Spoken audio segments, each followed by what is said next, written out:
Welcome back, my dearest, evilest Cossacks. Welcome back to Sexy Not, but it is me, of course. You're here to watch me, not really. Maybe hear me a little bit, who knows. Welcome to Show Off, where I show off some amazing mods, games, underrated mods, underrated games, underrated demon, good stuff. And it's time for the last part of this show off, which is called War. And of course, what happens in war? People die, of course. Thank you very much. So let's begin this amazing last part of the tutorial. It's a very short tutorial, but I have other things to talk about anyways through it, so hell's bells.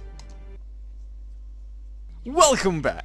Okay, so first of all, before all this beautiful thing happens, we have a lot of soldiers on the battlefield. They are not at the moment under our control. They will be under our control, but that's not the thing I'm gonna talk about at the moment. I want to get this off my chest because, again, it's the point. That's the point. I want to talk to you about this beautiful, amazing, fucking mind-blowingly amazing game.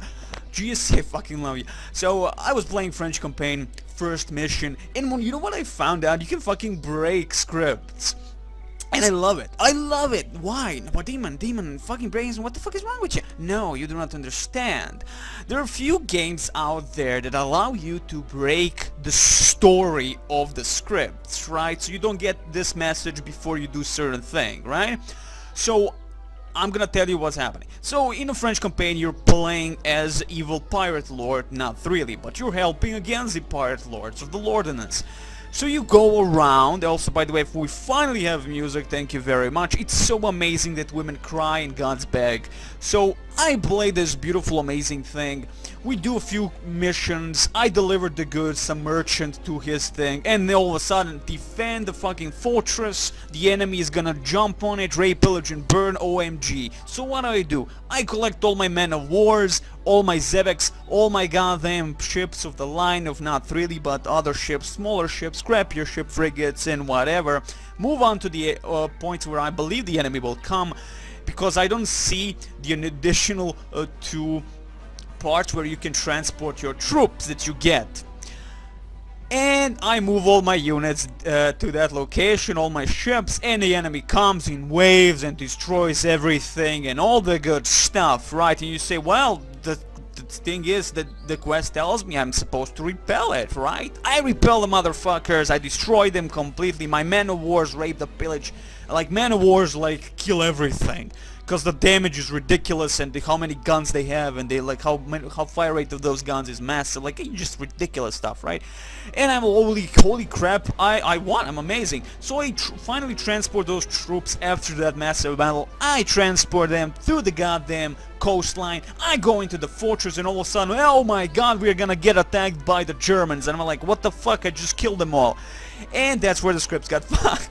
Because I did the thing before I actually got onto the point in the game, right? I actually got to the point of the game where I destroyed that before it's supposed to be destroyed. You get what I'm saying? You get what I'm saying. So the beauty is, my friends, the beauty is that the game allows you freedom of breaking a goddamn script that way. Because you like, for instance, for a good map maker, right? He does scripts, but because this game nicely shows you that you can maybe change the course. You know, you don't want to go immediately to the fortress to report. You might go immediately, like I did, to destroy the enemy armada, right? Should it break the script? It shouldn't. If the map maker maybe counts on that you would go first there, maybe. You know, even if it's your first time playing the mission, you maybe want to, you know, like, oh, jump immediately to that location where the enemy will be coming from and destroying the goddamn thing, and you should get immediate message, yay, you were amazing, right? But you don't. So I go to the fortress, they're like, oh my god, we're gonna get attacked and all that, but I already destroyed them. What the fuck am I gonna do? It still says defend against the assault. So what's happening? Okay, I found the enemy base, it's fucking massive. I entered the enemy base with my man of wars, rape and pillage the shit out of the Germans, and it's a GG, right? Nope. Nothing. Now you get, oh, well, finally they were repelled to the attack, and all is good, right? Now you have to recon the area around the enemy fortress that you, mind you, destroyed already, and like, what the fuck? Now, why am I saying this is I love it because the game is giving you a lot of freedom, even when like in today's gaming, we are so used to the linearity of the mission design. Everything is following one path, be it the RTS, RPG, or FPS, and that was pretty big thing since Call of Duty really arrived. Everything became linear and without options. And finding that thing that you can really do this, not because it's not really the game's fault or anything, like it's not a bug, it's a script thing that the mission designer did not count that this crap might have happened, for instance. And I like that because I've seen that in only few games in my life, and that's Operation Flashpoint, Arma series and all that. That's why I adore Operation Flashpoint, because Operation Flashpoint always gave you that editor that you can do whatever you want, and of course their missions are really freaking open to it, and you can also break the goddamn scripts because if you do something completely ridiculous, right? And I love it. I really always love that because you always felt like, okay, I have this way of feeling a little bit more freedom in the game, and you don't see that. So I've seen that even in the Cossacks one, I've seen that in Sudden Strike. So those are a massive great examples. I mean, those are like you see in RPGs, certain RPGs, where you can do a quest before you get the quest. So you find a ring of some old fucking woman or before you even meet the woman that you're supposed to give the ring to, and that's the thing I'm talking about. It's a cool thing. So the mission design didn't really count that I would rape and pillage the shit out of the fleet before they even reach the shore, or me even going into the fortress at all. Because immediately the quest tells you, you know, they pop up defend. It doesn't tell you go to the fortress, report first, and then fucking well, I think at least he didn't tell me that, unless I didn't read wrong. But again, you know, the quest, everybody's gonna look at that quest thingy because it pops up. In previous Cossacks, it wasn't always sure what you're supposed to do unless you read the text, so you can always see the message history. In this one, you get those pop-ups about the quest, what you're supposed to do next, but it tells you just defend against the green and help the blue fortress. It doesn't tell you to go first report to the governor in that fortress to deactivate the script which will tell you, oh my god, defend us. And everything went downhill from there, but you can still finish the mission, mind ya. You can still finish the mission doesn't fuck up. You just get the messages too fast because, oh my god, it's a funny thing. So I destroyed the massive fleet, right? I reported to the governor after that, and he said, oh my god, we're gonna get attacked. An immediate message is, oh my god, you defeated the fleet. I mean, after that is after I destroyed the entire goddamn fortress, so I'm guessing there was a bug in between, right? And then you get, okay, now recon the area of an already destroyed the fortress. So again, it feels like freedom in a game, and again, I did not see that in a long time, and I love it. That means that if you're a mission designer, map designer, whatever, you can make some amazing fucking moments in your mission, and I love it. Considering the maps are big enough, and I can't wait for those huge and massive maps from the previous game. Just imagine those missions, if anyone actually has balls to do them.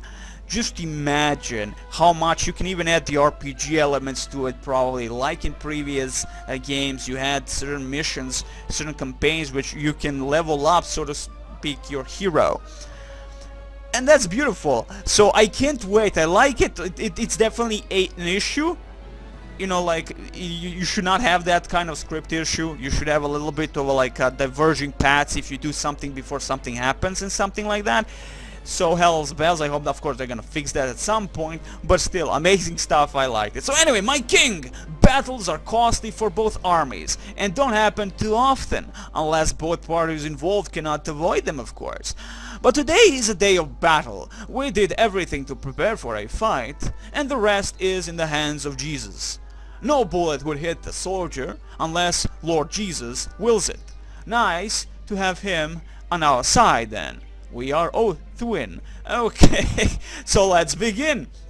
And as I said, a huge chunk of armies. You can already feel the lag. The lag mostly comes when you move the camera. At least for me, I don't have a really awesome computer manager. I really don't have it. So I'm happy that I can even play on the settings that I already have. I'm like OMG happy. I had certain, like in second mission for the Russians, you have so many fucking units. It's ridiculous. And I mean like 2,000 units, like 2,000 against 2,000 units, or something. Like even more after that when Polish arrive. Like, oh my god. And the lag is not OMG like 1 FPS where everything just dies and you have to wait for 5 seconds to load, where the sound stops and like that. Not for me at least. You can see laggy animations, but all is good. So I'm happy about that. So Hell's Bells, you're gonna see it anyway here. I mean, it's not like I'm gonna have huge armies here compared to what I experienced before in the first Russian mission and the second Russian mission, but there is enough there to show you my beautiful sexy computer. Pikemen form the bulk of our infantry. Obviously they are armed with long pikes. These weapons do great job clearing enemy infantry and are especially deadly against their cavalry. See those armored soldiers in helmets holding pikes? That's them. Ooh, that's much obvious, I guess. So here they are. The beautiful man. Right there. Sexy like a beast. What's next? Tell me. Musketeers, my friends, make up the rest of our infantry. They are armed with muskets and gun down enemies at range. They can't fight in melee. If enemy comes up close, they'll have to retreat. Do not leave them without a screen of melee fighters, or they will end up slaughtered. One more thing, they need iron and coal to fire. If you run out of one of these resources, your musketeers will have no ammunition to fire with, rendering them useless. It's good we have plenty of ammunition to stockpile.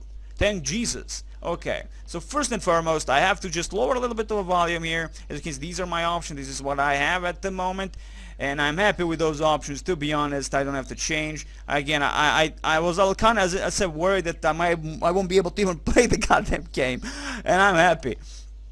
So Hell's Bells, is that it? Are those all messagings? Oh no, it's not. Of course not, my lord.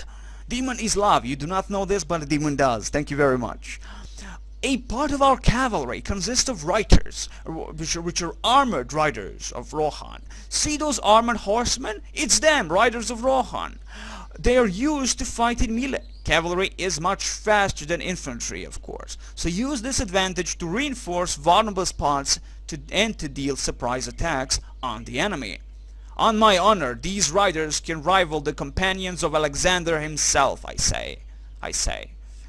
And of course, these are the riders. Specific, of course, Swedish riders. Is that it? Of course not. Now let's talk about other things. The rest of our cavalry consists of dragoons. They are horsemen armed with muskets. Like musketeers, dragoons do not fight in melee and retreat once engaged. They likewise need iron and coal to keep firing. These mounted musketeers will help the riders break through enemy ranks. They can gun down enemy pikemen at their leisure, as the opponents stand no chance to catch up with them. Yes, that is true. You can really use them that way. Run away, shoot. Run away, shoot. And my god, the Germans are coming. Who are these guys? Germans. The wannabe Germans, that is. The wannabe Germans. My king! Time to move into position. Send the pikemen ahead. There are two ways to do so. Engaging any enemies they encounter or just ignoring them. If you choose the first option, your soldiers will march into position fully prepared for fighting. If they encounter enemies, they will attack and pursue them. Second option means they are to hurry towards their designated objective and ignore all distractions, even if the enemy attacks them. They will only defend themselves upon reaching their position, so you're fucked. Move attack command or do not move attack command. That's your thing here. They should march and kill anyone they meet. They are wannabe Germans. No time to turn to the other cheek that someone has a cheek. Demon doesn't have cheeks. He's just sexy like that. And this, of course, also objective marker in this game. compared to the previous games, of course. So finally we have a pikeman of 10th century, of course in a proper formation, 120 +2 +3 on the attack and of course on defense, and we're gonna stand here and be amazed by the awesome firepower. Of course, they are also in formation, but you can snipe out the officers or the drummers, and that would disable the entire pluses and bonuses the formation would get. Now that the pikemen are in position, my lord, they must be ordered to hold it. That way they will not be provoked into fighting, but will stand their ground if an enemy dares to attack. Holding a defensive position gives an advantage in fighting, even though you will not see those bonuses pop up in a UI here, sadly. To see exactly if you do go stand ground, you should like +4. Like or just basically if you just defense bonus, maybe just plus instead of +3 it's +4 or +5, you know, the moment you press stand ground. Very well, let them stand their ground. Let's get first into position. Thank you very much. Stand ground. They're all immediately blue. Like immediately, why not pink? Just what the hell? What's with the pink? My king, do you know what branch of service claims most enemy lives? Artillery, of course, you fool. No amount of pike and shot combined can deal as much devastation as cannons. They can fire very far, destroying manpower and buildings alike. But iron and coal alone are not enough to keep your cannons active. You need gold as well. Unlike dragoons and musketeers, cannons can fire at very close ranges. They use cannonballs at long range and switch to canister shot when a target is close by. Canister shot is a kind of ammunition consisting of numerous small metal balls of steel. One volley of it can slaughter a great many unarmed soldiers. Unarmored soldiers, that is. Be careful though. Canister shot can tell a friend from an enemy, bringing down anyone who stands in range. Make sure there are no friendly troops on its path. Another thing, my lord, cannons can be captured if they are left unguarded by soldiers. Never leave them unattended. I got it. Let's just bomb the living shit out of the enemy positions.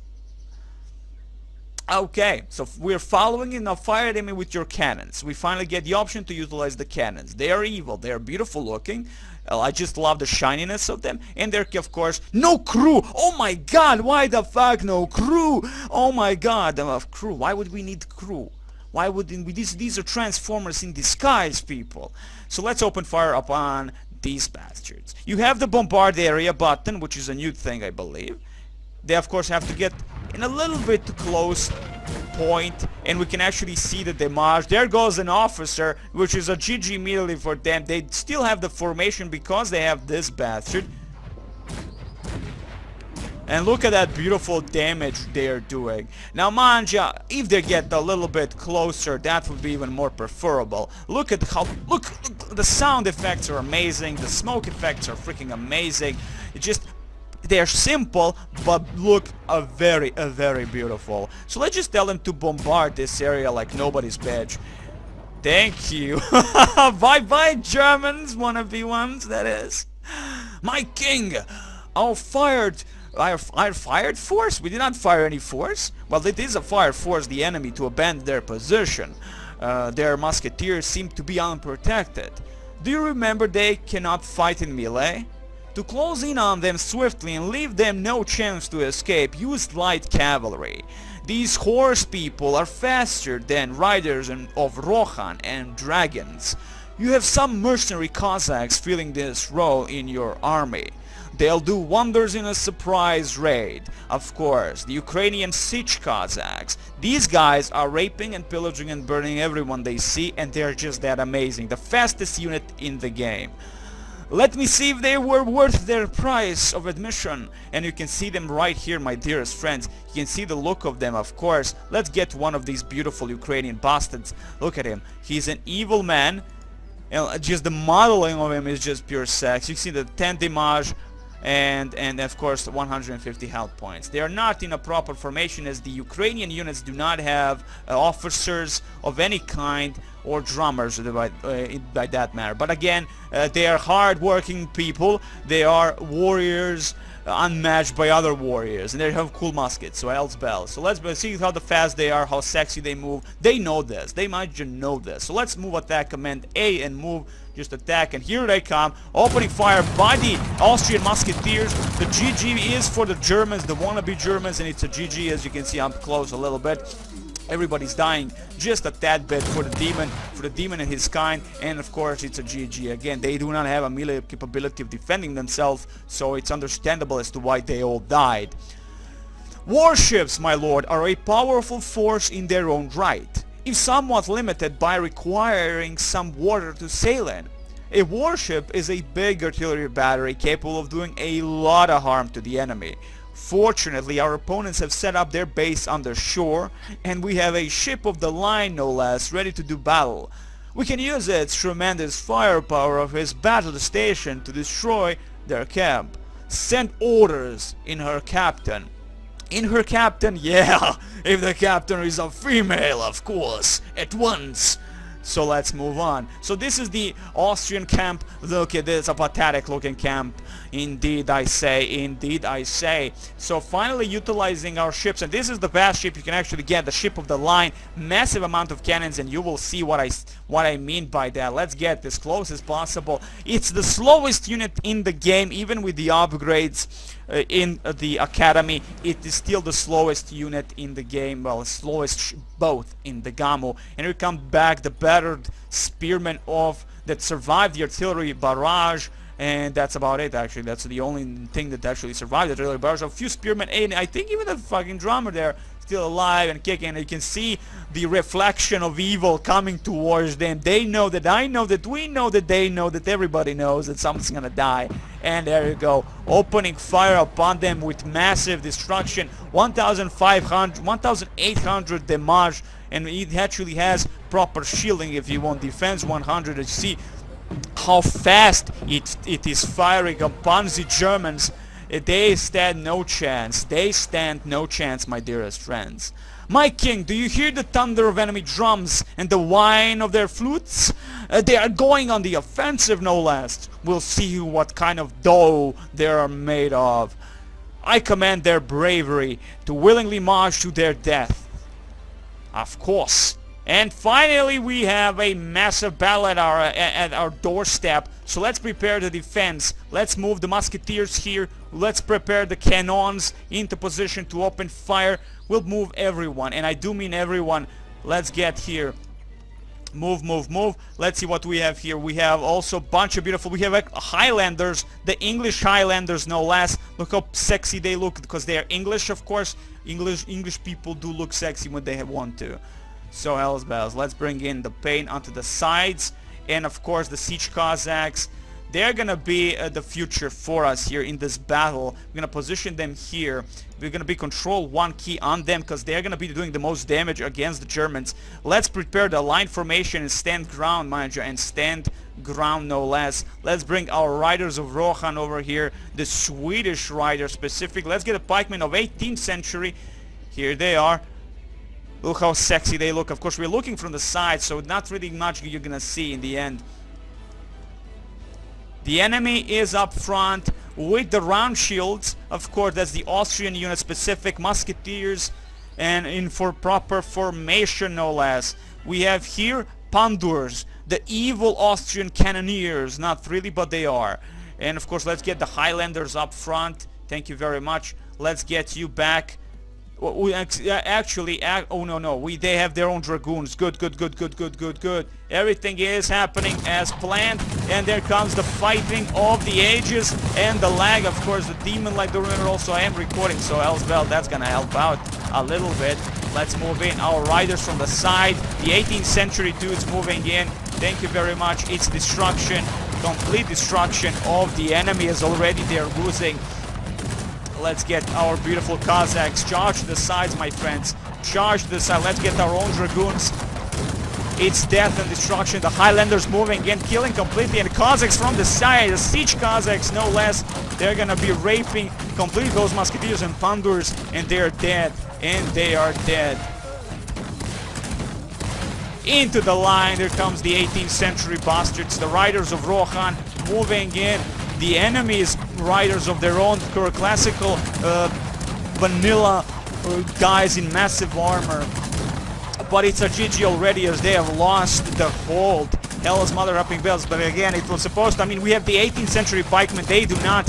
And the fact is, 18th century pikemen does more damage than the other pikemen that are not 18th century pikemen, which are 11 plus 2 damage and 3 on defense, mind you.